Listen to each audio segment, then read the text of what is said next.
Assalamualaikum warahmatullahi wabarakatuh. Saya Mufirotul Hasanah, NIM 2041050300106. Di sini saya akan menjawab dan menjelaskan pertanyaan dari soal UTS Pengauditan 1. Yang pertama, jelaskan apa yang dimaksud resiko bawaan, resiko pengendalian, resiko deteksi, dan gambarlah hubungan dari resiko-resiko tersebut.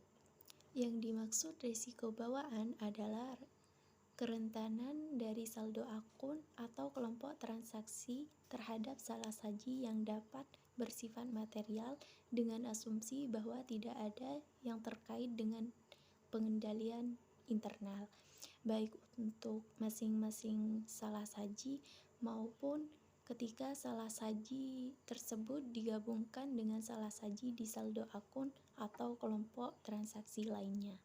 Resiko pengendalian adalah resiko bahwa suatu salah saji material yang dapat terjadi dalam suatu asersi tidak dapat dicegah dan dideteksi secara tepat waktu oleh pengendalian intern entitas.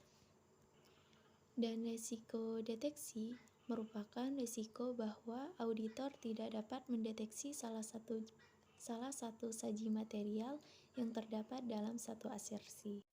Hubungan resiko bawaan, resiko pengendalian, dan resiko deteksi yaitu resiko deteksi mempunyai hubungan yang terbalik dengan resiko bawaan dan resiko pengendalian. Semakin kecil resiko bawaan dan resiko pengendalian yang diyakini oleh auditor, maka semakin besar resiko deteksi yang dapat diterima.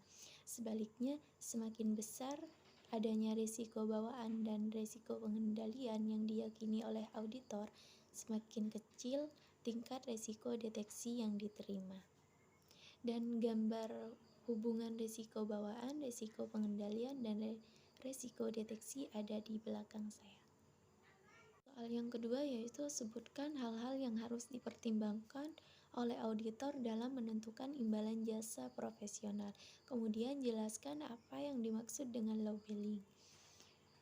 Hal-hal yang harus dipertimbangkan saat menentukan imbalan jasa profesional audit terdapat 4. Yang pertama, keterampilan dan pengetahuan yang diperlukan.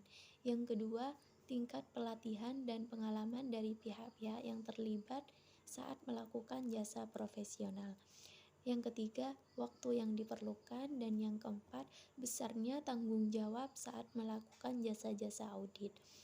Dan yang menurut AIPA 1978, labeling adalah suatu praktek di mana auditor mengenakan fee awal penguasaan audit di bawah harga semestinya dengan tujuan untuk memperoleh bisnis. Soal nomor 3 yaitu mengapa kode etik profesi akuntan atau kode etik akuntan Indonesia publik itu diperlukan, baik untuk akuntan publik atau akuntan internal. Jawabannya yaitu karena kode etik profesi akuntan adalah panduan untuk mengatur profesi di bidang akuntansi agar tetap menjaga mutu dalam pelaksanaan pekerjaannya. Kode etik akuntansi bagi seorang akuntan merupakan landasan bagi para profesional dalam menjalankan tugasnya dan memegang tanggung jawab sesuai dengan kepentingan publik. Dan setiap profesi yang menyediakan jasanya kepada masyarakat memerlukan kepercayaan yang harus dibangun dengan baik. Salah satunya yaitu profesi yang dianggap profesional dan memegang peranan penting dalam ekonomi dan sosial adalah akuntan. Begitu juga dalam lingkungan bisnis yang pasti berkutat dengan masalah keuangan. Kepercayaan masyarakat terhadap mutu jasa akuntan publik akan menjadi lebih tinggi jika profesi tersebut menerapkan standar mutu tinggi terhadap pelaksanaan pekerjaan profesional yang disebut etika profesi yang tercantum dalam kode etik. Terima kasih. Mungkin hanya itu yang bisa saya jelaskan dari pertanyaan UTS Pengauditan 1 ini. Kurang lebihnya mohon maaf. Wassalamualaikum warahmatullahi wabarakatuh.